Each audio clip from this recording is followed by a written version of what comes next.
ठीक है, आज जो हमें पढ़ना है वो है एक तो स्टैक में दो फंक्शन पुश पॉप, लेकिन हम डिस्प्ले भी देख लेंगे, और क्यूज पढ़ना है, क्यूज का इंसर्ट और डिलीट।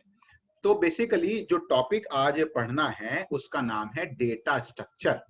ठीक है, जो टॉपिक आज हमें पढ़ना है बिल्कुल उसका नाम है डेटा स्ट्रक्चर। तो किसी को पता है इसका मतलब क्या होता है? What is data structure? चलो गूगल से पूछते हैं। ठीक है, डेटा क्या होता है आप लोगों को पता है, रॉ फैक्ट एंड फिगर 10 20 30 40 ये सब। तो देखते हैं कि what is the difference between data and data structure.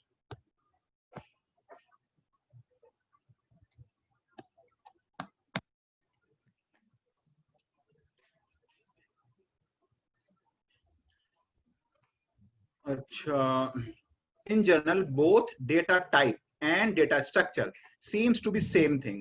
ठीक है, it seems to be same thing, as both deals with the nature and organization of data, but among two, one describes the data and nature of data while other represents the collection in which what the data can be stored.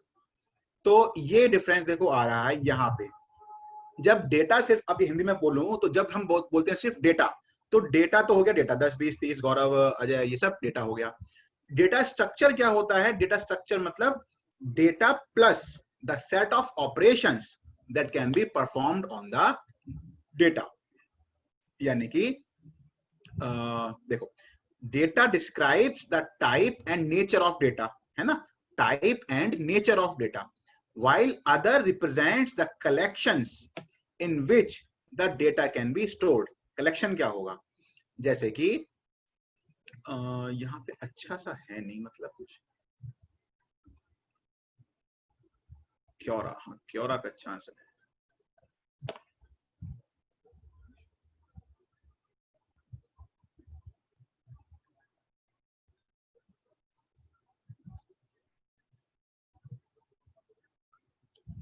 Data is any set of characters that can be gathered and translated for some purpose. Data structure is a specified way of storing and organizing data. यानी कि तरीका है ना, specified वे। तो data structure क्या होता है? It's a way of organising data. अब देखो सिंपलेस्ट एग्जांपल लेके चलते हैं। जैसे कि मान लो हम लोग डेटा है, ठीक है, हम डेटा है, मैं हूं एक डेटा, अंशिका है, आयुष है, हिमांग है, जय है, कृतिका, हम सब एक डेटा है। ठीक, हम सब डेटा है। अब हमने कहा लाइन में खड़े हो जाओ, सब लोग लाइन में खड़े हो जाओ। तो वो लाइन क्या है? Data structure. ठीक है, आप टिकट लेने गए मूवी में, मूवी के लिए आप ठीक है किसी मॉल में, अब वहां टिकट काउंटर पे लाइन लगी हुई है। तो जो वो लाइन है, वो लाइन क्या है? डेटा का स्ट्रक्चर, डेटा का स्ट्रक्चर है। अब उस स्ट्रक्चर के हिसाब से, अब उस स्ट्रक्चर के हिसाब से क्या हो रहा है? उस स्ट्रक्चर के हिसाब से अब ये हो रहा है कि अगर इंसर्शन करना है, अगर डेटा को इंसर्ट करना है, डेटा बीइंग अस, अगर डेटा को इंसर्ट करना है तो वो आगे से नहीं पीछे से आएंगे लोग, और जब रिमूव करना होगा तो लोग जाएंगे कहां से? वो आगे से जाएंगे। तो जो क्यू है, क्यू एक तरह का क्या बन गया? Data structure. तो डेटा मतलब क्या होता है? Raw fact and figures. Data मतलब रॉ फैक्ट एंड फिगर। और जब हम उसमें एक तरीका जोड़ देते हैं, हम उसको डिस्क्राइब करने का एक तरीका जोड़ देते हैं, उस तरीके में हमें चीजों को इंसर्ट करने के और रिमूव करने के तरीके मिल जाते हैं एक स्पेसिफिक ऑर्डर में, उसे हम कहते हैं डेटा स्ट्रक्चर। ठीक है, तो आप लोगों को इन दोनों वर्ड में डिफरेंस क्लियर हो पा रहा है कि डेटा और डेटा स्ट्रक्चर में क्या डिफरेंस है? अंशिका, सागर, क्लियर हो रहा है? Yes sir. ठीक है ना? Yes sir. डेटा मतलब just raw fact and figure, data structure मतलब the way of organising the data. ठीक है, अच्छा, तो बहुत तरह के डेटा स्ट्रक्चर्स होते हैं, बहुत तरह के। जैसे कि क्यू मैंने अभी आपको बोला, ये एक्चुअली में डेटा स्ट्रक्चर है। एक हमारे कोर्स में और है डेटा स्ट्रक्चर, क्या? स्टैक। स्टैक क्या होता है? स्टैक जैसे कि आप पीछे देखो, पीछे देखो, पीछे है ना, ये किताबें रखी हैं, देखो किताबें, ये किताबों का क्या है? स्टैक है। किताबें बीइंग द डेटा, एक के ऊपर एक के ऊपर एक रखी हुई है, ठीक है ना, एक के ऊपर एक रखी हुई है। अब इसमें इसका एग्जांपल मेरे को लेना भी पड़ेगा। अब यहां भी आप ऑर्डर देखो, तो वो ऑर्गेनाइज है। क्या, अगर मैं एक और बुक रखूंगा तो कहां से, यहाँ पे, इसे क्या कहा जाता है, मैं टॉप पे रखूंगा। अगर मैं किसी बुक को हटाना चाहूंगा तो टॉप से हटेगा, टॉप पे आएगा, टॉप से हटेगा, तो इसे क्या कहा जाता है, किताब में भारी भारी, इसे क्या कहा जाता है, इसे कहा जाता है स्टैक। ठीक है ना, स्टैक। स्टैक के लिए कुछ किताबें मैं ले भी लूं, क्योंकि पतली पतली सी थोड़ी है ना, क्योंकि मेरे को आज पढ़ाना पड़ेगा। Sir good evening sir. Vasu ji की जय हो। कैसे हैं वासु जी? सर बढ़िया। वाह, देखो क्या किताब है, गॉड एग्जिस्ट। किताब का नाम ये नहीं है डज गॉड एग्जिस्ट, किताब का नाम है गॉड एग्जिस्ट। खैर, तो हम इसमें से भी पढ़ेंगे। अच्छा, अब इसमें एक बात और भी है, पता है क्या, कि जैसे किताबें आपको रखनी है, ये किताबें, तो इन किताबों को you can organise like this, है ना, ऐसे करके। कई लोग अपने रैक में ऐसे रख देते हैं, तो हटेगी भी, हटेगी यहाँ से, आएगी यहाँ पे। तो बहुत तरीके से आप किताबों को अपने किसी भी चीज को ऑर्गेनाइज कर सकते हो। तो फिर एक ट्री नाम का स्ट्रक्चर होता है, ट्री नाम का स्ट्रक्चर भी होता है। जैसे कि देखो, मैं कुछ चीज दिखाऊं, जैसे कि व्हाट, तो भैया वासु सुनो, एक होता है डेटा, डेटा मतलब 10 20 30 40, ठीक है, डेटा होता है। एक होती है टर्म डेटा स्ट्रक्चर। डेटा और डेटा स्ट्रक्चर में डिफरेंस क्या होता है, डेटा मतलब सिर्फ डेटा, एंड डेटा स्ट्रक्चर का मतलब the way of organising the data, and hence उसी वे में और क्या मिलता है आपको, the operations and the way in which the operations can be implemented. अच्छा देखो, विच व्हाट नहीं, विच सर कौन चैप्टर पढ़ा रहे हो? स्टैक इन क्यू, लास्ट एक तरीके से हम जो बच्चे पहले से पढ़े ना उनके कोर्स का, which data structure used in Facebook. अब ये देखो, ये है डेटा का स्ट्रक्चर जो फेसबुक यूज करता है रफली। ठीक है, कोई कंपनी एक्सपोज नहीं करती है इस तरीके से, लेकिन देखो ये देखो ग्राफ की तरीके से, सेंटर में आप मान लो आप, तो वो किस किस से जो, देखो म्यूचुअल फंड कैसे निकालेगा, वो जो डायरेक्टली कनेक्टेड नोड्स हैं, जो डायरेक्टली कनेक्टेड नोड्स हैं, मैं कैसे आपको और अच्छे समझाना चाहता हूं, लेकिन उससे पहले मेरे को इमेज लार्ज करनी होगी।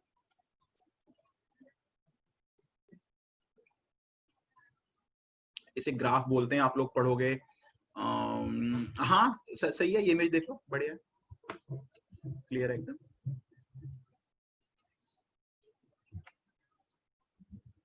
तल्ला यार, देखो जैसे ये है, ठीक है, तो इसमें आप देखोगे ना, तो ये ग्राफ बनता है। तो जैसे कि ये आप मान लो, आपने आपको इमेजिन करो, तो देखो योर फ्रेंड्स, तो डायरेक्टली कनेक्टेड नोड्स फ्रेंड्स हो जाते हैं, friends of friends of friends, ऐसे पूरी घूमती रहती है। इसीलिए वो लिंक्स निकाल के आपको सजेस्ट करता रहता है, या नोन हो जाते हैं, या फ्रेंड्स ऑफ फ्रेंड्स हो जाते हैं, इस तरीके से। तो फेसबुक के लिए आप क्या हो, एक डेटा हो, जो मेरा सामान है, मेरा सामान मतलब मेरी जो इंफॉर्मेशन है, वो क्या है फेसबुक के लिए, वो एक डेटा है। ऐसे ही हर एक इंसान फेसबुक के लिए क्या एक डेटा है। अब उसे वो ऑर्गेनाइज करना है, उसे वो मैनेज करना है ना, तो मोस्ट इफिशिएंट वे क्या होगा, अब वो यहाँ पे क्यू की फॉर्म में करेगा, स्टैक की फॉर्म में करेगा, वो इफिशिएंट ही काम नहीं करेगा। तो जो वो इंप्लीमेंट करते हैं, अब वो ये भी नहीं है कि वो एग्जैक्टली ग्राफ ही यूज करते होंगे, वो इस ग्राफिकल डेटा स्ट्रक्चर का कुछ मॉडिफाइड वर्जन अपने हिसाब से बना के कुछ ऐसा यूज करते होंगे। हर एक ऑर्गेनाइजेशन कुछ ना कुछ तरीका यूज करती है डेटा को ऑर्गेनाइज करने का।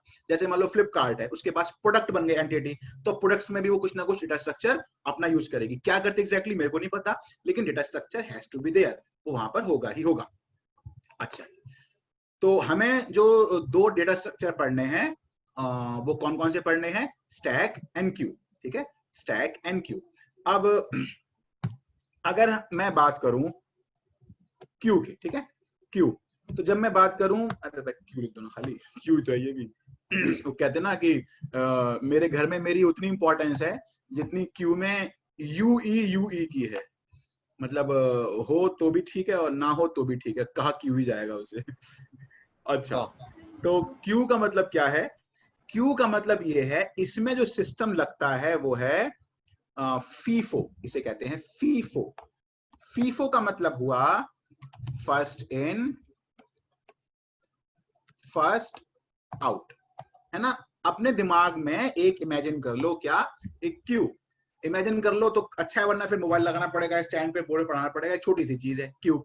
आप वही मूवी के लिए आप टिकट लेने गए हो, एक क्यू लगी हुई है, लोग आ रहे हैं, जो इंसर्शन हो रहा है।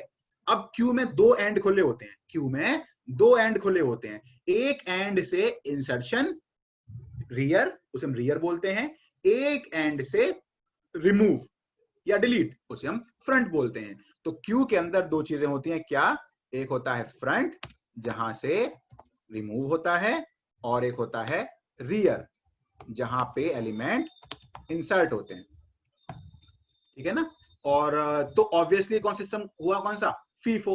तो जो आदमी पहले क्यू में लगा था, जो आदमी पहले क्यू में लगा था वो पहले वहां से जाएगा, तो फर्स्ट इन जो हुआ है फर्स्ट आउट वो होगा, इसे कहा जाता है क्यू। तो हम लोग क्या करेंगे, हम इसको इंप्लीमेंट करके देखेंगे। वहीं जब आप लोग क्या देख रहे थे, एक स्टैक, है ना, जैसे कि आप ये देख रहे थे क्या, स्टैक ऑफ बुक्स। तो स्टैक ऑफ बुक्स में क्या होता है, किसी भी स्टैक में क्या होता है, एक ही एंड खुला होता है, उसे हम क्या बोलते हैं, टॉप, उसे हम क्या बोलते हैं, टॉप। एलिमेंट जाएगा टॉप से, आएगा टॉप पर। तो both insertion and remove takes place from same end, which end, top. तो टॉप से ही, टॉप पे ही इंसर्ट और टॉप से ही रिमूव। इनके लिए एक स्पेशल वर्ड भी है, इंसर्ट को बोला जाता है पुश, स्टैक में पुश करना, और रिमूव को वर्ड दिया है पॉप, ठीक है, यहां से रिमूव करना। तो ये सिस्टम क्या बन जाता है, लीफो। लीफो का मतलब आप समझ जाओगे अब, है ना, जो लास्ट में अंदर आया है वो सबसे पहले बाहर जाएगा, लास्ट इन फर्स्ट आउट, ठीक है, ये हो जाता है क्या, ये लीफो हो जाता है। अब इसे इंप्लीमेंट करने के लिए हम हेल्प लेंगे किसकी, लिस्ट की। तो ये है इस चैप्टर में कि we have to implement stack and queue data structure with the help of list, with the help of list. ये एक्सट्रीमली इजी है, मतलब इजी तो इजी होता है, ये एक्सट्रीमली इजी चैप्टर है ये। और ये एक्सट्रीमली कॉम्प्लिकेटेड हुआ करता था सी प्लस जैसी लैंग्वेज में, सी प्लस प्लस जैसी लैंग्वेज में, और है, बट आपके कोर्स में तो सी प्लस प्लस है ही नहीं। लेकिन यहाँ पे बहुत ही आप लोगों के लिए एक हलवे की तरह ये चैप्टर है, और 4 नंबर, चैप्टर 6 नंबर का है वैसे तो। अब देखते हैं मार्किंग स्कीम चेंज होगी तो क्या होगा।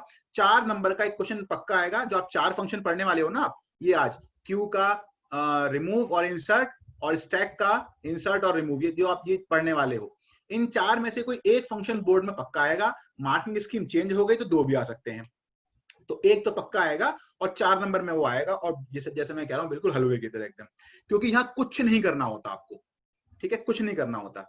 ऐसा मैं क्यों कह रहा हूँ पता है, ऐसा मैं इसलिए कह रहा हूं क्योंकि जो आपकी पाइथन है, जो अपनी पाइथन लैंग्वेज है, उसमें जो हम लिस्ट पढ़ते हैं, it is dynamic in nature.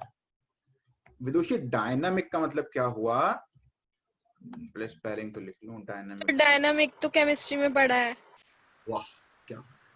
तो डायनामिक का मतलब हुआ कि आपको जैसे कि पता है, आपने कोई लिस्ट बनाई है सी प्लस प्लस में, तो इस लिस्ट को बनाने से पहले आपको उसका साइज स्पेसिफाई करना पड़ेगा, और वो इस साइज से ऊपर नहीं हो सकती। तो ये हुई एक स्टैटिक चीज। वहीं जो लिस्ट आप बनाते हो पाइथन में, दे आर डायनामिक, वो रन टाइम पर अपना साइज चेंज कर सकती हैं। तो जो सबसे मेन काम हुआ करता था ना, सबसे मुश्किल काम, वो हुआ करता था to allocate memory at run time. वो सारा काम सी प्लस प्लस में मैनुअली हम लोगों को करना पड़ता था, लेकिन पाइथन में ऐसा कुछ नहीं है, वो अपने आप कर लेता है। तो जो सबसे मेन काम था वो तो बच ही जाता है, अब तो बस उनको अरेंज करने का काम रह जाता है। तो चलिए अब ज्यादा बातें नहीं, फटाफट से इसको करके निपटाते हैं। मैं टाइप करूं या करे हुए निकालूं, करे हुए निकाल लेता हूँ, है ना, क्लास जल्दी खत्म हो जाएगी। तो भैया लिस्ट, लिस्ट नहीं, लिस्ट नहीं। तो सर डायनामिक का मतलब है कि वो अपना साइज चेंज कर सकती है रन टाइम के टाइम। हाँ, अब डायनामिक का मतलब ना, हाँ बिल्कुल, जो आपने कहा वो बिल्कुल एग्जैक्टली बिल्कुल ठीक कहा आपने, यही मतलब है डायनामिक का। बाकी वैसे डायनामिक का मतलब ना जनरली आप लोग, जैसे कि अगर आपको याद हो विदुषी, तो एक टॉपिक था नेटवर्क्स में, वेब 2.0, वेब 2.0, दाढ़ी कितनी बड़ी होगी, हाँ वेब 2.0, उसमें क्या था कि what is web 2.0, the transition of static HTML to dynamic web. ये मैंने लाइन कही थी, आपको याद हो तो, the transition from static HTML pages to dynamic web. तो डायनामिक का मतलब क्या था, जो पेजेस यूजर के हिसाब से अपने आप को चेंज करते हैं, है ना। और इसके बेटा दो प्रोग्राम ही है, क्या नोट्स है देख, बस ये रहे नोट्स, ये देख दो फंक्शन ये रहे इंसर्ट रिमूव का, दो फंक्शन और करने हैं, ऐसे चैप्टर खत्म उसके बाद। अब देखो, तो डायनामिक का मतलब वो होता है जो जनरली चेंज करता है, जिसमें डायनामिक कैपेबिलिटी हो। सागर जी क्या बात हो गई? भाई टील में आज क्या हो गया भाई, कैसे? अभी भी तो सुन लेते लोग, सुन लेते हैं, म्यूट क्या करना है आज वैसे। हाँ सागर चला दो बेटा जरा, थोड़ी देर, थोड़ा मजा आ जाएगा। भाई गाड़ी में बैठा है क्या? गाड़ी नहीं, गाड़ी में तो वो चल रहा होता ना, उड़े खुले आसमां में ख्वाबों के परिंदे, है ना, गाड़ी में तो चलता ना ऐसे ऐसे करके, ऐसे अच्छा जी, यार क्या मतलब हद है यार, एकदम सब बैठे हुए पढ़ रहे हैं तुम मैडम ने तो बहुत कुछ कराया था, इसलिए मैडम ने बहुत कुछ कराया था। अच्छा मैडम ने वो कराया था क्या, वो एक टेबल बना के उसमें infix, post fix, pre fix है तानवी, ये सब कह रहे हो क्या? नहीं लिख के भेज दो बेटा, आवाज नहीं आ रही आपकी, किसी की आती नहीं है, किसी की इतनी तेज आ जाती है कि गाने बजने लगते हैं। खैर वो मैं नेक्स्ट क्लास में कराऊंगा। खैर अच्छा देखो, तो ये रही एक क्यू, ठीक है, ये रही एक क्यू। अब इस क्यू में हमने दो आर्ग्यूमेंट लिए, इसको नाम दे दिया हमने एन क्यू। नाम कुछ भी हो सकता है, नाम इंसर्ट भी रख सकते हो, कुछ भी रख सकते हो, वैसे यहाँ पे एन क्यू नाम दे, ठीक। दो आर्ग्यूमेंट लिए आपने, लिस्ट और एक आइटम जो उसमें इंसर्ट करना है। अच्छा अब आप लोगों को याद है ये चीज कि अगर अब मैं फंक्शन की बात कर रहा हूं, फंक्शन चैप्टर पढ़ा रखा है इसलिए पूछ रहा हूं मैं आपसे कि अगर हम किसी फंक्शन में कोई लिस्ट एज आर्ग्यूमेंट पास करते हैं, तो जो चेंजेस हम फंक्शन में करते हैं उस लिस्ट में, तो क्या वो ओरिजिनल लिस्ट में होते हैं कि नहीं होते हैं? मतलब जैसे कि आपने इस फंक्शन को, मान लो ये एनक्यू फंक्शन, ठीक है, एनक्यू, आप नीचे आओगे तो कहीं ना कहीं देखो ये रहा एनक्यू फंक्शन, आपने ये लिस्ट पास किया क्यू, ठीक है, ये, और आपने मतलब 10 पास किया, ये क्यू खाली पड़ी है, आपने एनक्यू को बोला भाई ये पकड़ क्यू जो खाली पड़ी है, और ये पकड़ 10, क्यू और 10, और यहाँ पे उसने वो क्यू पकड़ी, क्यू यू वाली, और यहाँ 10 आ गया, और उसने वो 10 को इसमें अपेंड कर दिया। तो अब मैं आपसे पूछ रहा हूं कि क्या वो 10 इस वाली क्यू में भी आएगा या नहीं आएगा? अंशिका जी, पार्थ, पूर्वा। नहीं आएगा सर। सर नहीं आएगा। सुयश, तनु जी,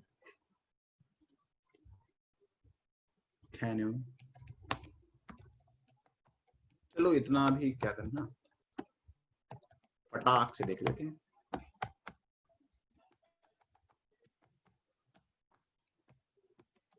LST,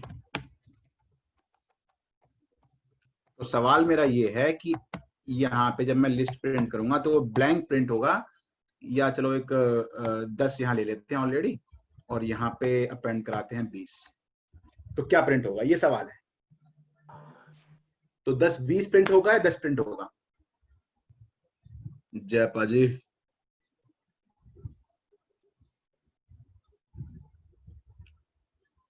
सर 20 प्रिंट होगा बस। ओ ये तो नई चीज आई है सर। दोनों वाला कौन? 20 प्रिंट होगा। गुप्ता जी आप अपने देखो वक्तव्य चेंज कर रहे हो आप। सर अब मेरे को जो समझ आया मैंने बता दिया। इसे कहते हैं डायनेमिक होना, है ना, ठीक है। और जो रूल ये था कि अगर हम कोई इम्यूटेबल टाइप पास करते हैं फंक्शन में तो चेंजेस नहीं होते हैं, लेकिन कोई म्यूटेबल टाइप पास करते हैं फंक्शन में तो चेंजेस हो जाते हैं, ठीक है, ये लाइन आप याद रखना। अच्छा जी, एक बार दोबारा पढ़ना पड़ेगा नहीं सर? अच्छा तो ठीक है, आपने क्यू पकड़ी, एलिमेंट को पकड़ा, और यहाँ पे आपने क्या किया, लेंथ निकाली। अगर लेंथ क्या है, अगर लेंथ 1 है तो फ्रंट रियर दोनों 0, और नहीं तो रियर इक्वल टू लेंथ -1। अब यहां पर तो इसका मतलब क्या है ना, ये आपको समझना होगा। जैसे कि मैंने यहाँ पे बताया कि जो क्यू होती है उसमें दो चीजें होती हैं, एक फ्रंट और एक रियर। जब इनिशियली क्यू खाली पड़ी है तो फ्रंट रियर दोनों नथिंग, दोनों खाली पड़े, दोनों नन है। जैसे ही आपने उसमें एक एलिमेंट डाला, अब आप ये चेक कर रहे हो कि क्या क्यू की लेंथ 1 है। अगर आपकी क्यू की लेंथ 1 है तो उसमें एक ही आदमी खड़ा है आपकी क्यू में, और अगर आपकी क्यू में एक ही आदमी खड़ा है तो फ्रंट भी वही है, रियर भी वही है। कौन से इंडेक्स पे? 0 इंडेक्स पे। इसीलिए सागर, अगर लेंथ क्यू की 1 आती है तो फ्रंट रियर दोनों कहां होते हैं? दोनों 0 पे होते हैं। लेकिन अब मान लो उसमें एक आदमी ऑलरेडी खड़ा हुआ था, तो क्या लेंथ, आपने एक और अपेंड कर दिया, अब 2 आदमी हो गए, तो क्या लेंथ 1 है? नहीं जी, लेंथ ऑफ 2 हो गई। तो ठीक है, एज फ्रंट को 0 पे ही रहने दो और रियर क्या कर दो? लेंथ से एक कम, लेंथ -1। ठीक है, बात समझ में आ गई? यानी कि फ्रंट हमेशा 0 ही रहेगा। बात समझ में आई नहीं आई? देखो, अरे बोल तो दो। तो देखो फिर से करवा दो। चलो फिर से तो बोला कम से कम। ठीक है, ये अभी क्यू ये रही खाली पड़ी है, कुछ नहीं है इसमें। ये पहला एलिमेंट आया, ये पहला आदमी आके क्यू में खड़ा हुआ। अब हमने चेक किया क्या लेंथ 1 है क्यू की, कि हाँ जी लेंथ तो 1 है। तो ठीक है, फ्रंट भी यही है, रियर भी यही है, और दोनों कहाँ हैं फ्रंट और रियर इस समय? 0 इंडेक्स पे। दोनों कहाँ हैं? 0 इंडेक्स पे। अब एक और आदमी आ गया। जब एक और आदमी आया तो अब लेंथ कितनी है? अब लेंथ तो इसकी होगी 2। अब लेंथ 2 हो गई तो हमने क्या कहा कि ठीक है, रियर कर दो। कहां? रियर यहां पे कर दो। कहां? जो लेंथ है उससे कम पे। आई बात समझ में? नहीं आई? दोबारा बताऊं? ठीक है, दोबारा बताऊं किसी को? कृतिका, आपको बात समझ में आई? जय, यस सर। बात समझ में आ गई ना? Yes sir. चलिए, बात को बात समझ में आई भाई? ऐसे आवाज। Yes sir. चलो ठीक है, चलो एक बार फिर भी सुन लो मेरी तसल्ली के लिए। तो हमने क्यू में एक एलिमेंट को इंसर्ट किया, फिर हम चेक करते हैं जी क्या लेंथ 1 है। अगर किसी भी क्यू की लेंथ 1 है तो उसमें एक ही एलिमेंट है, और एक ही एलिमेंट है तो वही फ्रंट है वही रियर है। तो इस केस में तो फ्रंट रियर 0 हो जाते हैं। और अगर ज्यादा एलिमेंट हैं तो फ्रंट 0 पर ही रहने दो और रियर क्या कर दो? लेंथ से एक कम, क्योंकि फ्रंट और रियर ना इंडेक्सेस है। अच्छा जी, हटाना है क्यू में से। हटाने के लिए एलिमेंट तो आप लोगे नहीं, ऑब्वियसली जो आखिरी में जो रियर है उसे हटा दोगे। तो अब आपने यहाँ पे क्या किया? अब आपने यहाँ पे कहा जी क्या लेंथ 0 है? अगर लेंथ ही 0 है तो पूरी क्यू खाली पड़ी है, तो उस केस में क्या प्रिंट कर दो? अंडरफ्लो, कि जी इसमें तो कुछ है ही नहीं। अच्छा, लेकिन अगर ऐसा नहीं है और उसमें एलिमेंट है, तो आप क्या करो? कौन सा एलिमेंट हटाओगे? जो 0 इंडेक्स पे है, क्योंकि क्यू में लोग जाते कहां से हैं? सबसे आगे से, 0 इंडेक्स से। तो हमने उस एलिमेंट को हटाया। और पॉप फंक्शन की एक खासियत है, आपको याद हो तो वो क्या करता है? वो एलिमेंट को हटाएगा भी और रिटर्न भी करेगा। तो आइटम में वो आइटम आ गई जो हटी है। अच्छा, फिर हम दोबारा इफ पे गए कि क्या इसको हटाने के बाद लेंथ 0 रह गई है क्यू की? क्या इसको हटाने के बाद क्यू की लेंथ 0 रह गई है? अगर 0 रह गई है, अगर 0 रह गई है तो फिर पूरी क्यू खाली है, फ्रंट रियर 0 कर दो, फ्रंट रियर नन कर दो। लेकिन अगर खाली नहीं है तो रियर को अब एक कम कर दो। ठीक है, दोबारा बताता हूं। देखो, क्यू में से एलिमेंट को आपको हटाना है, क्यू में से आपको एलिमेंट को हटाना है। सबसे पहले आपने चेक किया कि क्या भैया लेंथ 0 तो नहीं है। अगर क्यू की लेंथ 0 है तो हटाओगे क्या? तो आपने क्या बोल दिया जी? क्यू में तो कुछ है ही नहीं। Such a condition is called overflow. ठीक है, सॉरी अंडरफ्लो। ओवरफ्लो तो बनता है फिर C++ में, यहां नहीं बनता, गलत बोल दिया, अंडरफ्लो। अच्छा, लेकिन अगर एलिमेंट है तो आपने एक को हटाया, और कौन से को हटाओगे आप? जो सबसे स्टार्टिंग में है, जो इंडेक्स 0 पे, क्योंकि हम क्यू का काम कर रहे हैं। उस एलिमेंट को हटाने के बाद अब आप चेक करना चाहते हो कि जी इसको हटाने के बाद कहीं ऐसा तो नहीं है कि पूरी क्यू खाली हो गई हो, कहीं एक ही आदमी हो। अगर ऐसा है, अगर ये बात ठीक है कि एक इसको हटाने के बाद एक भी एलिमेंट नहीं रहा, तो एक काम करो, फ्रंट और रियर दोनों दोबारा से नन कर दो। लेकिन अगर अभी भी एलिमेंट है तो रियर चेंज करके उसको एक कम कर दो, क्योंकि क्यू की लेंथ अब एक कम हो गई है। और बाद में प्रिंट कर दो the deleted item is item. Rear को एक कम क्यों कर रहे हैं? अच्छा, रियर को एक कम क्यों कर रहे हैं? रियर को एक कम इसलिए कर रहे हैं अब एक एलिमेंट कम हो गया है तो अब उसकी लेंथ कम हो गई ना, मतलब एनोटेट कर लेते हैं। कंप्यूटर है अभी सर 3-4 इसमें आदमी नहीं बना सकते, चलो खाली ये एक आदमी ये रहा, एक आदमी ये रहा, एक आदमी ये रहा, 3 आदमी कर लेते हैं, बहुत है। अच्छा जी, अब देखो इंडेक्स, इसका इंडेक्स 0, इसका इंडेक्स 1 और इसका इंडेक्स 2, ठीक है। ये है आपका फ्रंट और ये है आपका रियर, ठीक, लिख देता हूं पूरा, ये है रियर और ये है फ्रंट। अच्छा जी, अब रिमूव करना है तो ऑब्वियसली रिमूव ये वाला होगा, रिमूव वाला करना पड़ेगा। तो आपने कहा कि क्या लेंथ क्यू की 0 है? नहीं जी, 3 एलिमेंट है, 0 कैसे हो जाएगी? ठीक है, एल्स में आ जाओ। ठीक है, रिमूव करो कौन से एलिमेंट, और मान लो इनमें 10 है, 20 है और 30 है, ठीक है, 10, 20 और 30 है। तो आपने कहा कि पॉप करो 0 को, तो पॉप करने से क्या हुआ?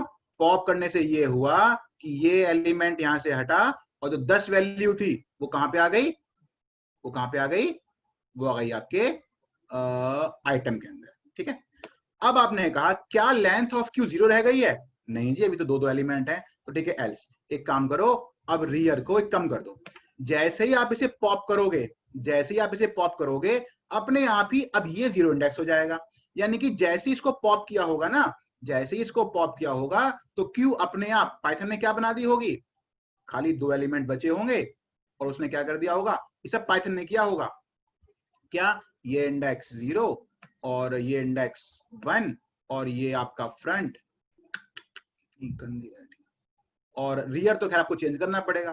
तो अब फ्रंट तो अपने आप 0 पे आ ही जाएगा, लेकिन रियर चेंज करना पड़ेगा ना। तो हमने कहा जी एक काम करो, रियर क्या कर दो? लेंथ -1, लेंथ कितनी है? 2, तो रियर क्या हो गया? 1। तो अब रियर कहां पे आ गया? 1 पे, जो कहां पे था? 2 पे, ठीक है। वैसे मैं आपको बता दूं कि ये सब ड्रामेबाजी हो रही है।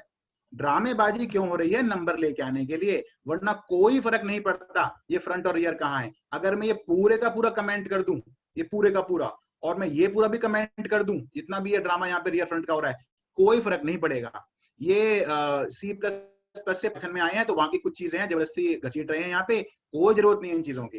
ये सब दिखावे के लिए है, दिखावे के लिए है, और थोड़ा बहुत आपको समझाने के लिए है कि भैया we have to maintain these 2 variables, front end rear. हालांकि यहाँ इसकी कोई एप्लीकेशन नहीं है, ये बिल्कुल खोखला ड्रामा है, कुछ नहीं है यहाँ पे, लेकिन you should have a basic understanding of these data structure कि how they work। कि अगर आप एक एलिमेंट क्यू में से हटा दोगे तो आपको देखना पड़ेगा कि फ्रंट रियर का क्या चेंज करना है मेरे को। यानी कि जब एक ही आदमी खड़ा है, यानी कि कोडिंग से मतलब कम है इन फ्रंट और रियर का, कंसेप्ट समझाने से ज्यादा है।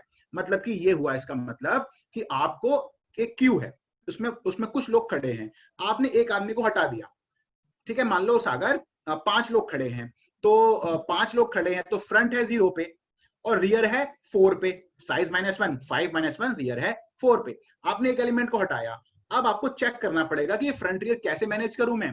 तो एक तो हो सकता है कि मान लो उसमें एक ही आदमी है और आपने वही हटा दिया, तो आपको फ्रंट रियर 0 करने पड़ेंगे, बल्कि खत्म करने पड़ेंगे, नन करने पड़ेंगे।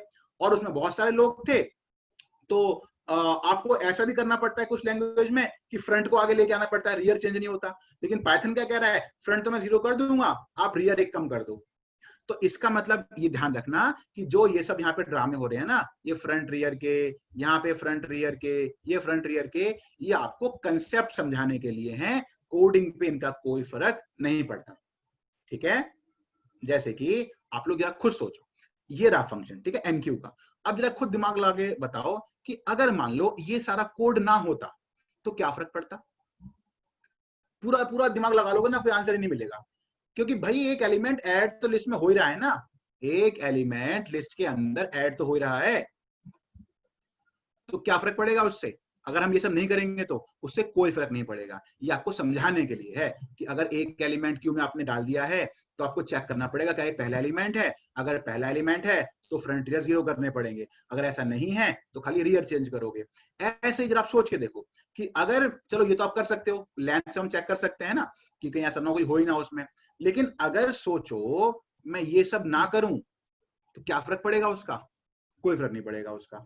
तो बस ये सब जितने भी ड्रामे हो रहे हैं ये आपको समझाने के लिए कि how we have to manage this front end rear, but वो यहाँ पे कोई काम है नहीं उसका, तो आप ये बात भी ध्यान रखना। ठीक है, बात समझ में आ रही है सब लोगों को? बताओ। Yes sir. ठीक है, तो आपको क्या करना पड़ेगा बोर्ड के लिए, बल्कि बोर्ड के लिए भी मैं आपको चलो अभी दिखाऊंगा, क्वेश्चन पेपर भी सब दिखाता हूँ मैं आपको। अब आते हैं दो और फंक्शन स्टैक के। ठीक है, दो फंक्शन और स्टैक के। स्टैक तो अब और भी ज्यादा।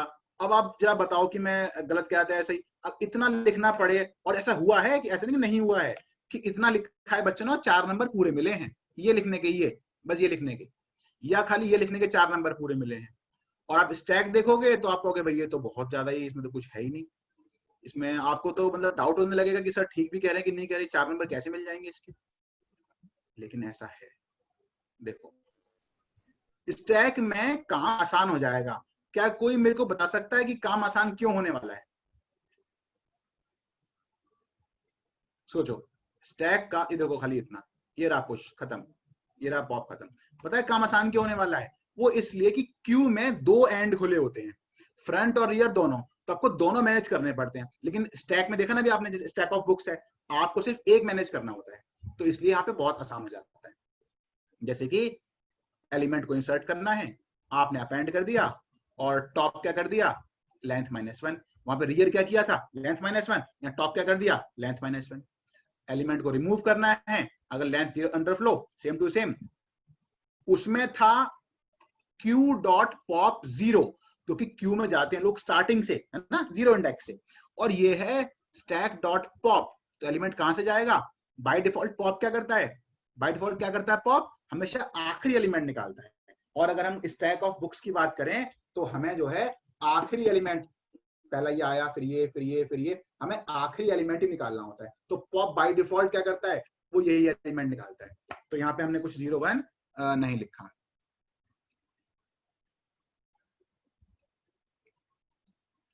हाँ, बस टॉप से हटेगा, ठीक ना। अच्छा, फिर अगर लेंथ कुछ नहीं बची हटाने के बाद, तो टॉप नन, टॉप खत्म, स्टैक खत्म, एक एलिमेंट था। ऐसा नहीं है तो टॉप क्या कर दिया, यानी कि देखो आप ये दोनों से कंपेयर कर लो। यहाँ पे ये देखो, ठीक है, यहाँ पे पुश और ये इंसर्ट, अपेंड यहाँ भी है, अपेंड यहाँ भी है। अब यहाँ फ्रंट रियर दोनों है, इसे थोड़ा ज्यादा करना पड़ा। यहाँ सिर्फ टॉप है, तो सीधा टॉप क्या हो गया, लेंथ -1 हो गया। अच्छा जी, अब रिमूव पे आ जाओ, लेंथ 0 अंडरफ्लो, लेंथ 0 अंडरफ्लो। यहाँ पे तो है पॉप 0 इंडेक्स वाला, यहाँ पे है पॉप आखिरी वाला। यहाँ लेंथ 0 रह गई है तो फ्रंट रियर दोनों नन किए, यहाँ लेंथ रह गई है 0 तो खाली टॉप को नन किया। एल्स रियर क्या कर दिया आपने, लेंथ -1, एल्स टॉप क्या कर दिया आपने, लेंथ -1। बस ये दो फंक्शन ये याद करने हैं आपको, दो ये याद करने हैं, और पूरा कंसेप्ट ही खत्म हो जाता है। मैं दोनों कोड आपसे शेयर कर देता हूँ, और फिर एक आध क्वेश्चन आपको दिखाता हूँ, एंड बस खत्म करेंगे। फिर ये चैप्टर बेसिकली नेक्स्ट क्लास में खत्म होगा। हमें एक चीज और भी पढ़नी होती है, कन्वर्जन।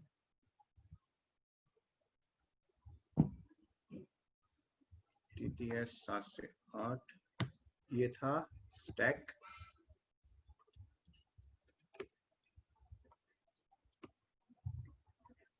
और ये है क्यू। अब मैं आपको दिखा रहा हूँ, देखो बोर्ड के क्वेश्चन पेपर, ठीक है, गूगल ड्राइव क्वेश्चन पेपर्स, मान लो 2017 सॉल्व निकाले मैंने, ठीक है, बोर्ड के ही हैं सब। क्वेश्चन नंबर 3 में आता है, ये 3 का कोई हिस्सा आएगा, सब फिक्स रहते हैं ये तो 4th पे आ गए हम लोग। तो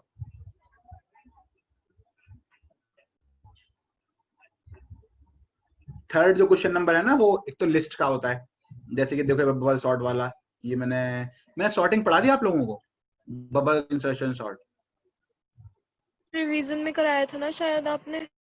इंसर्शन सॉर्ट नहीं कराई होगी, लेकिन कराई थी इंसर्शन सॉर्ट। रिवीजन बैच में तो खैर आप लोग करा दिया होगा ऐसे ही। भाई बताओ, तनु, मैंने आपको सॉर्टिंग कराई है? तनु, प्रीति, कृतिका, कृतिका ने नहीं करी होगी। नहीं करवाई शायद। हाँ, सॉर्टिंग करेंगे, ठीक है। Okay sir. आप लोगों को 11th में शायद कराई होगी। कुछ देखो लिस्ट के क्वेश्चन आते हैं, और देखो ये रहा कि राइट एड न्यू पाइथन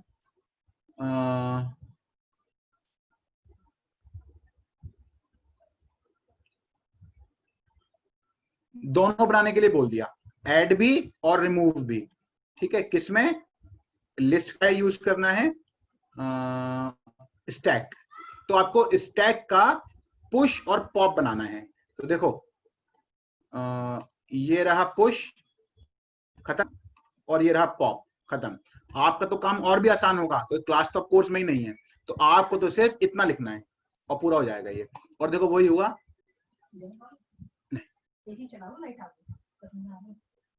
और देखो हुआ भी वही। क्या हुआ कि यहाँ पे ऐड न्यू फंक्शन बनाया आपने, नेम को इनपुट कराया और आपने स्टैक में उसे अपेंड करा दिया। यहाँ 2 डॉट आ रहे हैं क्योंकि क्लास का क्वेश्चन था, आपका ऐसा नहीं होगा, आपका सीधा अपेंड हो जाएगा, लिस्ट डॉट अपेंड। तो बस अपेंड किया, काम खत्म। जब रिमूव करने की बारी आई तो अगर लेंथ 0 हो तो स्टैक खाली है, नहीं तो सीधा पॉप किया और काम खत्म। समझ में आएगा? ठीक है, चिंता मत करना आप लोग। क्यों? क्योंकि ये इसमें क्लासेस भी आ रहा है और आप लोगों ने क्लासेस तो कोर्स में है नहीं। जितना मैं कह रहा हूं उस पर ध्यान दो। एक बार दोबारा देखते हैं, चलो इसे देखो। ये फंक्शन, ये इतना, ये है पुश, ये है पुश। यहाँ पे जैसे कि हम लोग तो पुश में आर्ग्यूमेंट में ले रहे थे क्या क्या, जिसमें पुश करना है वो लिस्ट और जो आइटम पुश करनी है वो। तो यहाँ इसने आइटम को इनपुट करा लिया, इनपुट कराने के बाद अपेंड कर दिया उस लिस्ट में। तो बस ये बना पुश, एंटर हुआ आइटम, स्टैक में अपेंड और काम खत्म। रिमूव की बारी आई तो हम जैसे करते हैं, लेंथ निकाल ली हम लोगों ने। अगर लेंथ 0 हो तो हमने क्या बोल दिया, अंडरफ्लो, और नहीं तो पॉप कर दिया। बाय डिफॉल्ट वो लास्ट वाला पॉप करेगा और काम खत्म। बस ये करा आपने और 4 नंबर हो गए पूरे। समझ में आया? बताओ हाँ या ना। अगेन पूरा नहीं, क्लास को छोड़ के, यस सर आ गया। है ना। और 2 नंबर में क्वेश्चन और आता है, 2 नंबर में इस तरह का क्वेश्चन, मतलब बहुत आसान है, नेक्स्ट क्लास में देखेंगे इसको। तो मैं आपको एक आध क्वेश्चन और दिखाता हूँ अभी। चलो सॉल्व दिखाता हूँ। कोई मीटिंग में आ रहा है? नहीं, 18 का पेपर खुला ही हुआ है। ये बढ़िया, इस बार क्लास नहीं है तो इस बार अच्छा चलना आएगा। तो देखो जी क्या करना था, देखो कोई 4 नंबर का क्वेश्चन है। क्या करना है, एक ऐड बनाना है और एक डिलीट बनाना है। पाइथन में ही है, ठीक है। ठीक है, लिस्ट है ऑफ क्लाइंट नेम, तो नाम जो मर्जी, तो लिस्ट को कुछ लिखा नहीं है। और ये है क्या, एक्ट एज क्यू। तो ठीक है, हमें क्या करना है, हमें क्या क्या मिला क्वेश्चन से कि हमें क्यू का इंसर्ट बनाना है और डिलीट बनाना है। और फंक्शन के नाम रहेंगे ऐड क्लाइंट और डिलीट क्लाइंट, और इसके साथ साथ जो लिस्ट का नाम है वो रहेगा क्लाइंट। ठीक है, अभी आंसर में देखो, खाली क्वेश्चन पे फोकस करो। हमें क्यू बनाना है, क्यू में 2 फंक्शन बनाने हैं, ऐड क्लाइंट और डिलीट क्लाइंट। ये 2 फंक्शन बनेंगे, यानी कि def add client, def delete client, और लिस्ट का नाम रहेगा क्लाइंट। ठीक है, ये क्वेश्चन था। क्यू में याद रखना इंसर्ट होगा लास्ट से, रियर से, और जाएगा आगे से। तो सुनो, देखो ये रहा 4 नंबर में, बस खत्म। ये देखो बोर्ड का आंसर है, ऐड क्लाइंट, इनपुट कराया, अपेंड कर दिया, खत्म। ठीक, किसमें अपेंड कर दिया, क्लाइंट नाम की वो लिस्ट जो आर्गुमेंट में थी, जो क्वेश्चन में कहा है। इनपुट जिस मर्जी में करा लो। डिलीट करने को कहा तो लेंथ चेक कर ली, या चेक ऐसे भी कर सकते हैं जैसे ये कर रहे हैं। तो और ये प्रिंट में ब्रैकेट नहीं लगा रहे हैं क्योंकि ये पुरानी वाली पाइथन है ना, तो पाइथन 2.8 हुआ करती थी, हमारी बदल गई है। तो अगर लेंथ 0 है तो आपने क्या किया, प्रिंट क्यू एम्प्टी, और नहीं तो क्या प्रिंट कर दिया आपने, कि जी क्यू के 0 पे ये एलिमेंट है जो हमने डिलीट कर दिया है, और बाद में डिलीट क्लाइंट का 0 या क्लाइंट डॉट पॉप 0, कुछ भी कर सकते हो। अब बताओ ये समझ में आया कि नहीं आया? आ गया सर। चलो बहुत बढ़िया, है ना। देखो इतना सिंपल है, और हम देखेंगे नहीं क्योंकि क्लास के थ्रू किया, क्लास अपने कोर्स में है नहीं। सो यश समझ में आ रहा है? आ रहा है सर। ठीक है, एक और देखते हैं, चलो 18 19 देख लेते हैं, 19 का भी सॉल्व निकालते हैं।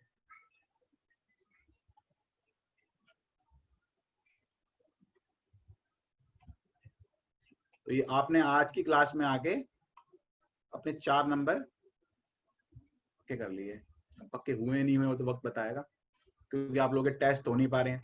अभी टेस्ट हो रहे होते तो मैं इतने टेस्ट लेता हूँ कि वो अभी तक 7-8 तो टेस्ट हो चुके होते। तो अब मेरा तो कोर्स खत्म हो रहा है, पता नहीं आप लोगों का हो रहा नहीं हो रहा। अब देखो फिर वही 4 नंबर का क्वेश्चन, क्यू का क्या बनाना है, क्यू अप और क्यू डिलीट। अप वाला ऑब्वियसली इंसर्ट करेगा और ये डिलीट कर देगा, नाम वही क्लाइंट रहेगा, नाम भी नहीं बता देखो इन लोगों ने अगले साल। वही फिर आपने किया, इनपुट कराया, अपेंड कर दिया। डिलीट में अगर लेंथ 0 है तो क्यू एम्प्टी, और नहीं तो प्रिंट करा दे कि भैया ये डिलीट किया है क्यू का 0 और डिलीट क्यू का 0। मतलब इस क्वेश्चन को करने के बहुत तरीके हैं। कोई लेंथ से चेक करेगा क्यू एम्प्टी नहीं, कोई सिंपल ऐसे ही कर देगा, कोई पॉप से डिलीट करेगा, कोई डिलीट से डिलीट करेगा। लेकिन मेन आपको क्या ध्यान रखना है कि अगर वो क्यू है तो इंसर्ट रियर यानी कि लास्ट से। तो अब देखो ना ऐसा है, अगर आप देखो तो स्टैक में भी एसक्यूएल से कनेक्ट, एसक्यूएल कहां गया बिल्कुल ना, यानी कि आप चाहे स्टैक की बात करो, चाहे आप स्टैक की बात करो या आप क्यू की बात करो, सुयश दोनों में ही इंसर्ट तो आखिरी में से ही हो रहा है ना।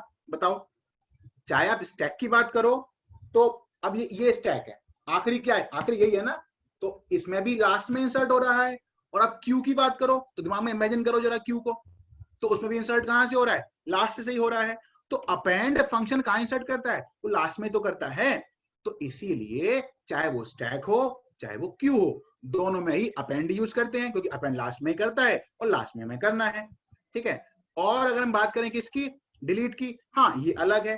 क्यों, क्योंकि रिमूव डिलीट, क्योंकि अगर हमें डिलीट करना है क्यू में तो वो होगा क्यू का 0, और अगर करना है किस में, स्टैक में, तो वो होगा आखिरी वाला। तो यहां आप देख रहे हो, बस इतना ध्यान रखना, जब तक कि आप ये 3-4 बातें ध्यान रख पाओ कि अगर मैं रिमूव कर रहा हूं स्टैक में, मैं आखिरी से करूंगा, अगर मैं रिमूव कर रहा हूं क्यू में, मैं 0 से करूंगा, अगर मैं इंसर्ट कर रहा हूं स्टैक में, मैं आखिरी से करूंगा, अगर मैं इंसर्ट कर रहा हूं क्यू में, मैं वो भी आखिरी से करूंगा। तो इन 4 बातों का ध्यान रखोगे तो फिर जैसे मर्जी चेक कर लो कि खाली है कि भरी हुई है, और जो मर्जी प्रिंट कर दो। ठीक है, बात समझ में आ गई? Yes sir. ठीक है जी।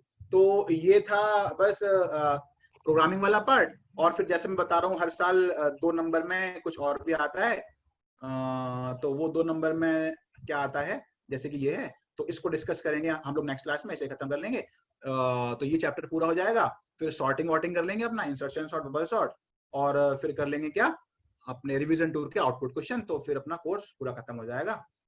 तो भैया दैट्स ऑल फॉर टुडे, मैं रिकॉर्डिंग बंद कर रहा हूँ।